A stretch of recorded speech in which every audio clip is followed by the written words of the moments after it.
We're switching the topic now to look at what is happening in the oil and gas sector. So much crisis in that sector since, it's been long, but what we've experienced in the last 1.5 years is unprecedented. So much back and forth with the oil marketers and, of course, some of the refineries owners in Nigeria. I have joining me somebody who should know. He's been a key player in that sector, and of course, you know what is happening in the oil and gas sector. I have engineer Yabagi Sani joining me right here in the studio. Good morning. Glad to have you on Business Daily. Good morning. Good morning. My namesake. Absolutely. Good to have you, sir. So you're not a stranger to the oil and gas sector. So much crisis in that sector is looking like it's something that government alone cannot even settle. What will you say to that? Well, I think it has to do with the fundamentals.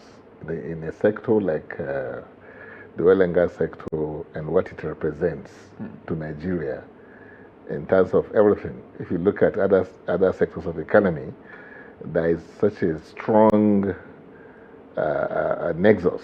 I mean, I'm talking about the strong relationship, backward and forward linkages between the oil and gas sector and all other sectors of the economy.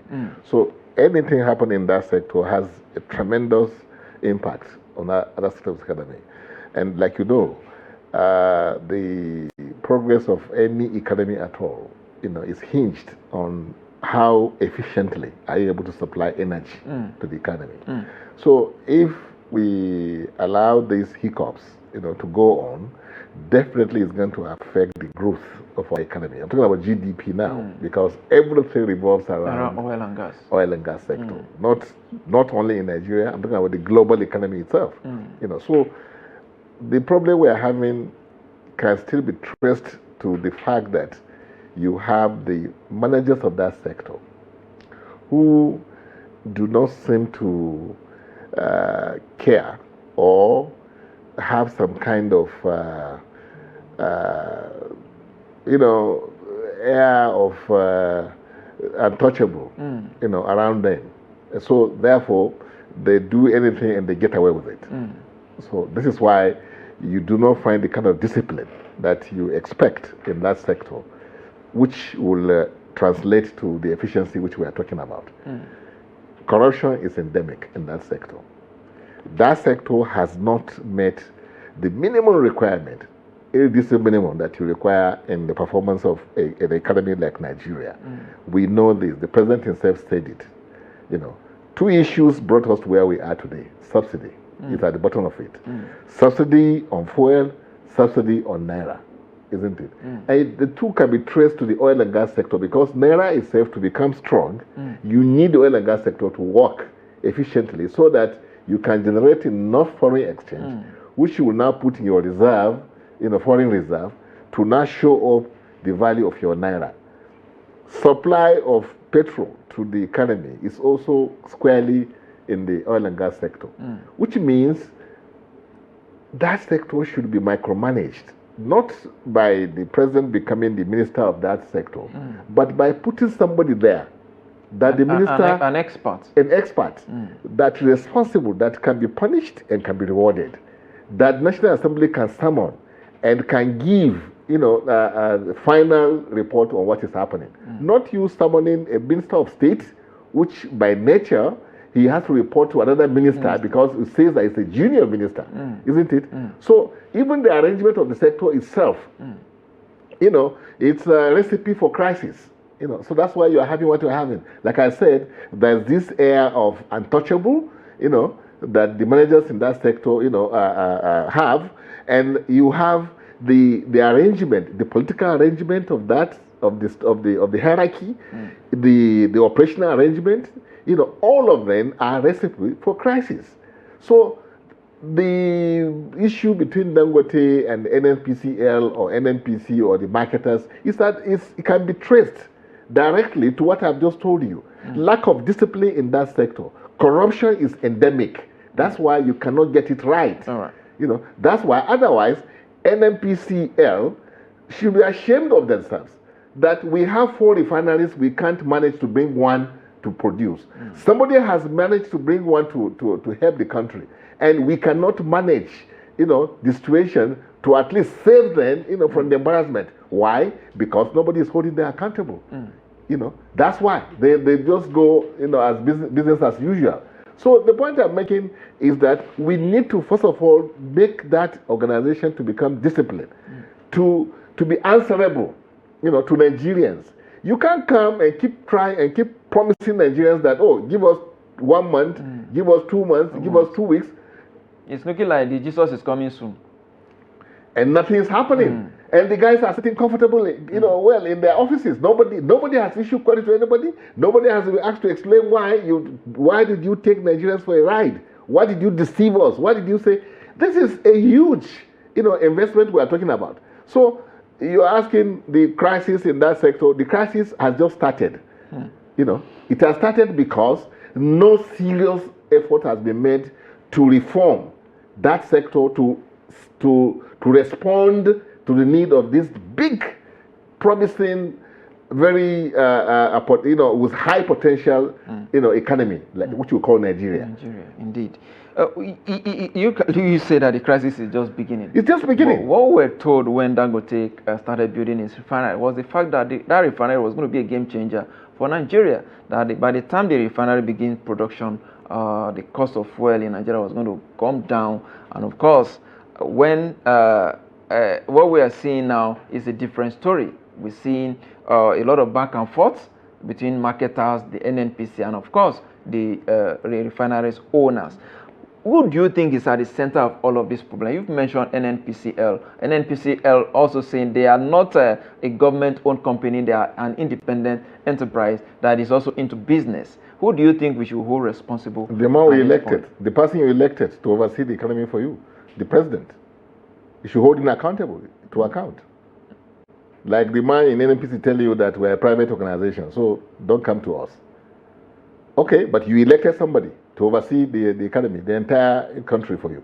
So you should hold him accountable. You should explain to Nigerians why all these unnecessary crises. For what is happening in the private sector. Yeah. No, because you see, when PIA, although I don't support that PIA because I know it's a ruse, it's a scheme, it's a swindle of Nigerians, but even as bad as it is, there's a provision that says that once there is a refinery that can produce, enough for the country, you cannot, at that point in time, import petroleum products into the country. Isn't it? You can't give licenses. That's what the PIA says. And it is aimed at ensuring that your domestic capacity for production of refined products is entrenched. Then where is the place for competition? Because the crisis. No, the competition. The crisis in that sector right now is the marketers, the Ipman, the Petroan, and the Moman are saying that imported petrol is cheaper than what they are getting from Dangote. Everything imported in Nigeria is cheaper. So, but we don't want to run our economy like that. What are we all complaining about? We are complaining that we are becoming consuming nation. We are not producing, isn't it? We want to start producing. The only reason why we're where we are today, like I'm telling you, is because that sector is run arbitrarily. We should, in fact, our 4 refineries should have been working to the capacity, isn't it?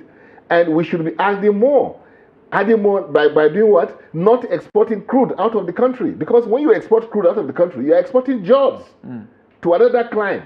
You are empowering other people's economy by exporting crude oil, which is your competitive advantage, to another country. So these traders telling us that they want to import, yes, because it's cheaper, it's more profitable at our expense, at the expense of the growth of the economy of this country. We cannot tolerate that. But in any case, we have only one refinery working now.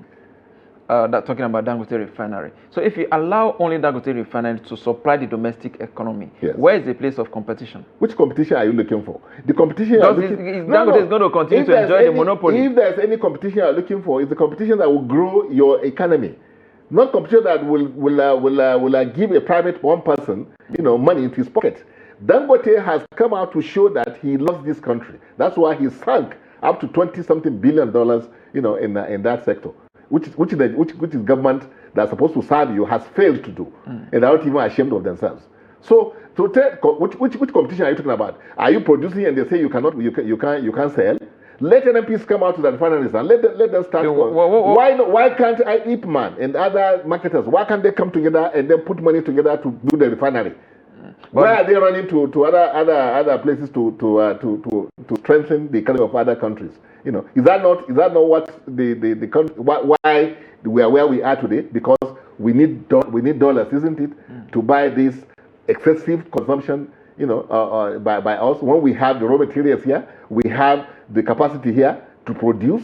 You know, so people should not lose their sense of analysis and judgment and understanding and national commitment to your country.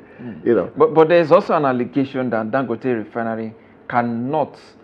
I mean, it doesn't have the capacity to take care of the domestic need of Nigeria. NNPC did mention that. That is why they are creating room, liberalizing the market, so that marketers can actually get the petrol from wherever they can actually get it. And of course, they are liberalizing the market for their own pockets. They are liberalizing because what they were doing before, Dangote has come to now stop that. What were they doing before? They will take our crude oil, sell it and commission, because for their own pockets, they earn commission. When they say, because domestic allocation was about 440,000 barrels per day, isn't it? So they killed the refinery so that you cannot be able to 400,000 barrels per day. Yes, 440,000 barrels per day. They killed the refinery so that you can't produce, so that they can sell the crude oil to their friends and earn commission. And then they now go abroad again to negotiate with refineries. And they earn commission there too. Dangote came and then stopped all that. So you think they will like him? Nigeria should rally around Dangote, you know, for now, until another refinery appears, or until until the government wakes up to their responsibilities to ensure that refineries are working. Or do you think those 4 refineries that we have, there's one in Warri, there's one in Port Harcourt, there's another in One, and then we have the one in Kaduna. All these refineries were built by the federal government in the 70s. As we speak, none of those refineries is working as we were told. You made mention about the Port Harcourt refinery that will be given different timeline. It's now looking like Jesus is coming soon syndrome. So we don't know when. Now, do you think government is finding it difficult? Because a lot of people are saying that those refineries are already more like scrap. Now, what government should do is to build a full-fledged refinery to compete with Dangote or any other refineries that may come up in the country. The people saying that do not understand what is happening. They don't understand what is happening. Give these people in NNPC today brand new refinery. Believe you me, give them 2 years.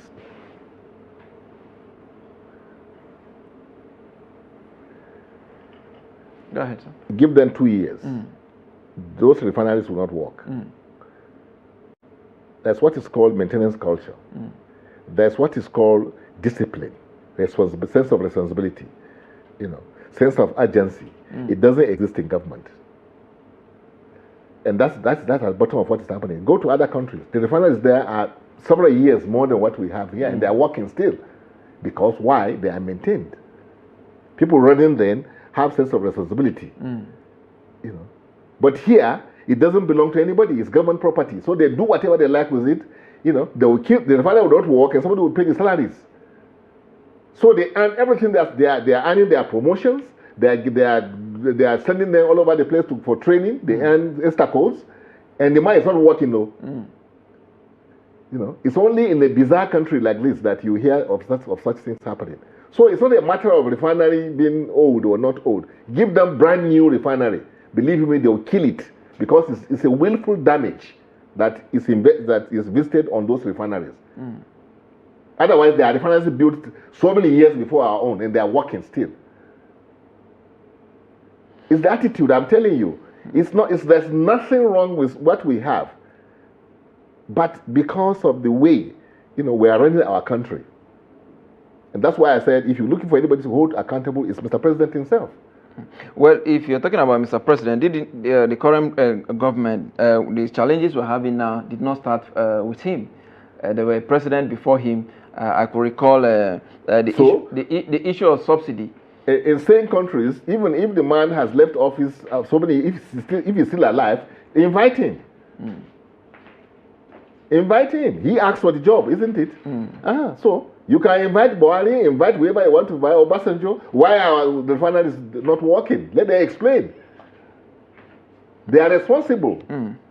Indeed, there are quite a whole lot of issues there in the oil and gas sector. And Dangote did also made an allegation that any imported petrol that is cheaper than the price it is offering is substandard. Do you alluded to that, or they are trying to, kill market for some marketers? No, not at all. You still remember, was it about 2 years ago or so, when they imported foul fuel and most cars, engines were damaged.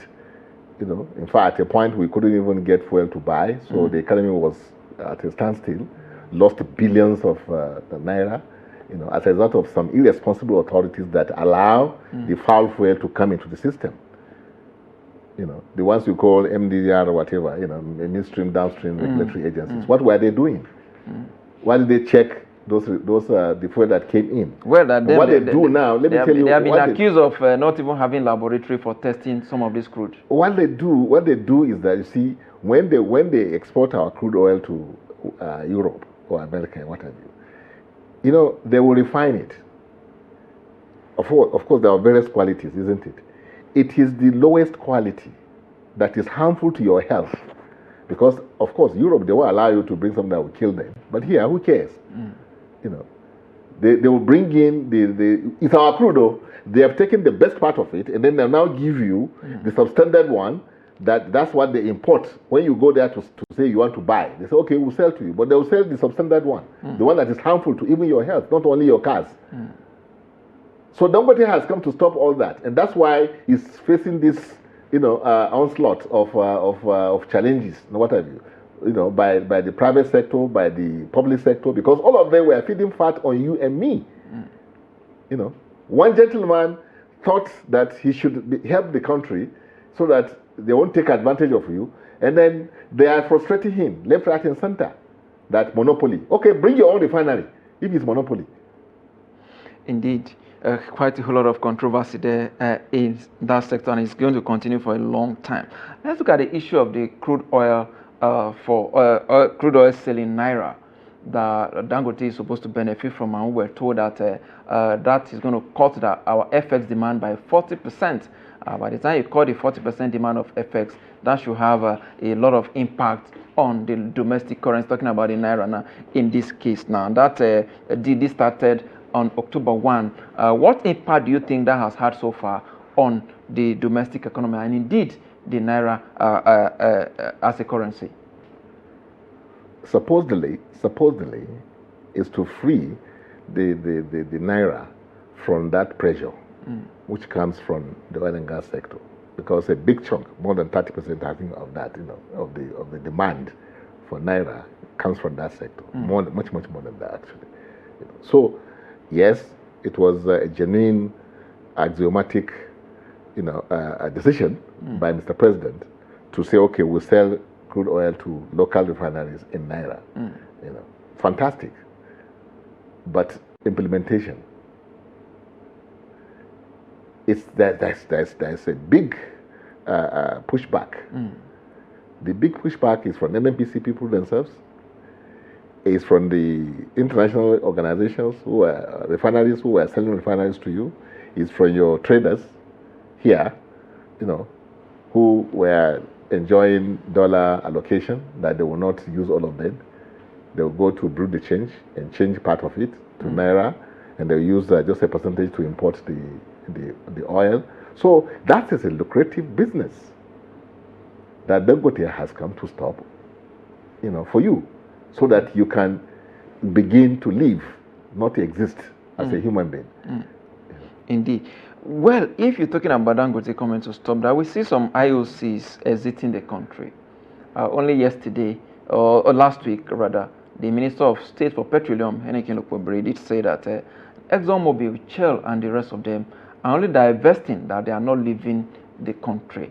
Are they seeing, what we're not seeing? Are there crises, like you say the crisis just started?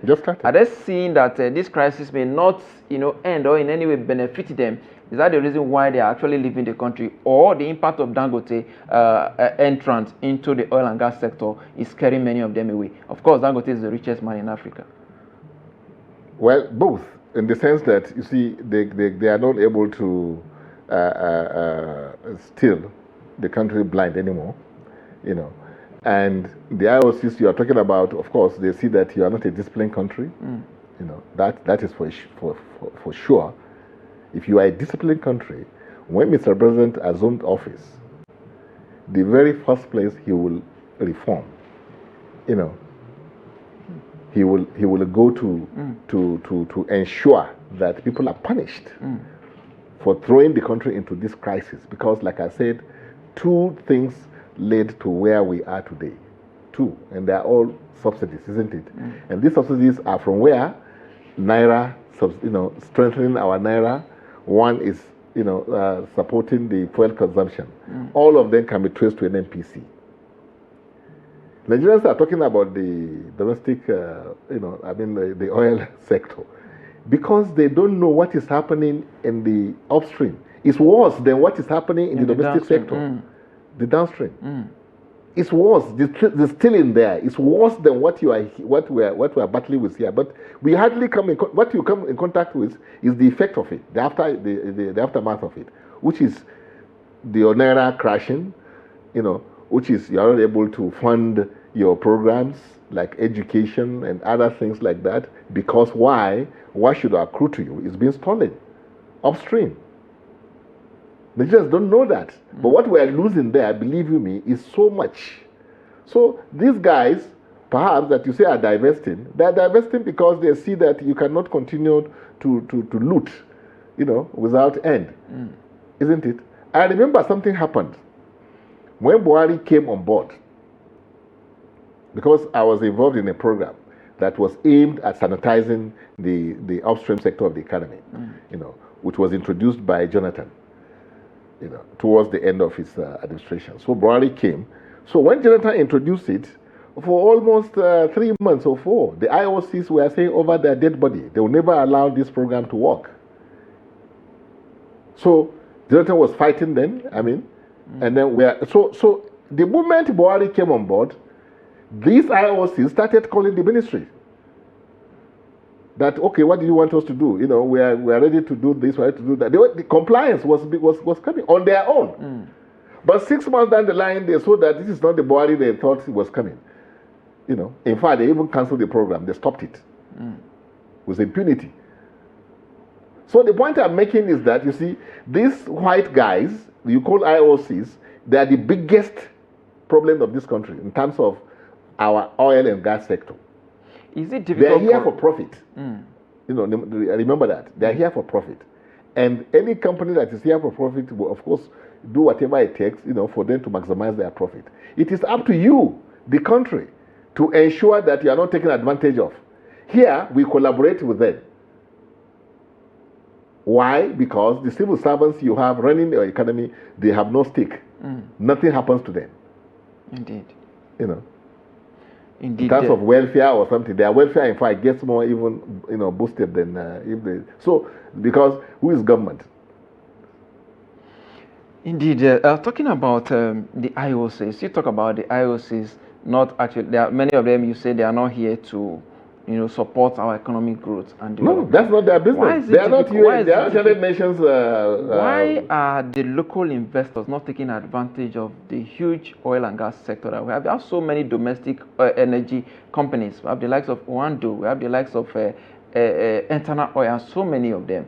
Rano and Co. Why are they not taking advantage? They were co-opted into the killing of the refineries to support the growth of the They economy. cannot. They won't, because that does not pay, you know, a huge profit. You know, like if you stop producing refined products in the country, and they are now asked to go and import, because if you ask all the companies we have mentioned now that, okay, please, we cannot produce, so import. They ask for the foreign exchange, and when you give it to them, they do something else with it. That's why there's no impetus for them to help you. It is the government that should help Nigerians, not the businessmen. The businessmen, all of them are there for profit. All the noise you are hearing is because the way they were taking advantage of this country is being curtailed or being stopped. That's why you are hearing all this noise. You ask yourself a question. NNPCL, even though they are deceiving Nigerians that they are now private company, which private company? The issue is that they are supposed to be at the forefront of ensuring that this refinery works. Indeed. To the benefit of Nigerians. But who are the ones putting stumbling blocks, on the performance of the refinery itself? They come in form of agencies, in form of NNPCL and what have you. They will now push the IPCO people to go and make noise that then Dangote is taking your business, go and shout so Nigerians can condemn Dangote. All right. They will not. In all of this now, so you've raised a whole lot of questions now that are indeed begging for answers. What do you think should be the way forward? Let's look at the way forward now. What do you think government should do as immediate solution to tackle these challenges? Government knows what to do. Believe me, they know what to do. At the level of presidency, they know what to do. Why they are not doing it is the question you ask them. Of course, you can't allow traders. Traders do not run an economy. The policies of your government, traders do not do that, and that's what they are trying to do. So government should perform their responsibilities of protecting the interests of Nigerians, and it's very easy to do. That's why you have laws. The Constitution made provision for that. So why are they not exercising that authority and the power vested in them by the Constitution? Even the PIA legislation also is aimed at ensuring that the domestic economy is, receives the boost by way of having refineries here. Indeed. That's why they encourage that if you can supply domestically, don't issue licenses. Indeed, the issue of PIA, I think that is so now, another topic of discussion. Now the same midstream and downstream regulatory agency is trying to see how they can begin to now be issuing import license to this to the private sector, so that they can be getting dollars and then share the dollars themselves with the people in that agency. So that is scam that is going on. Otherwise, you can't do this in China or some serious countries. No, you dare not. Indeed, that's quite a whole lot there that government needs to do to sanitize the oil and gas sector, because it's a sector that is more like a cash cow for the Nigerian economy. Over 90% of our revenue comes from that sector. I must thank you for your time, Engineer Yusuf Yabagi Sani, for your time on Business Daily today. Thank you for your contributions. Thank you, Yusuf, for having me. With that is a wrap on the show today. We were unable to get Steve Nwachukwu. Hope we'll get him tomorrow to review the stock market for us. Join us again tomorrow. I am Yusuf Akogu.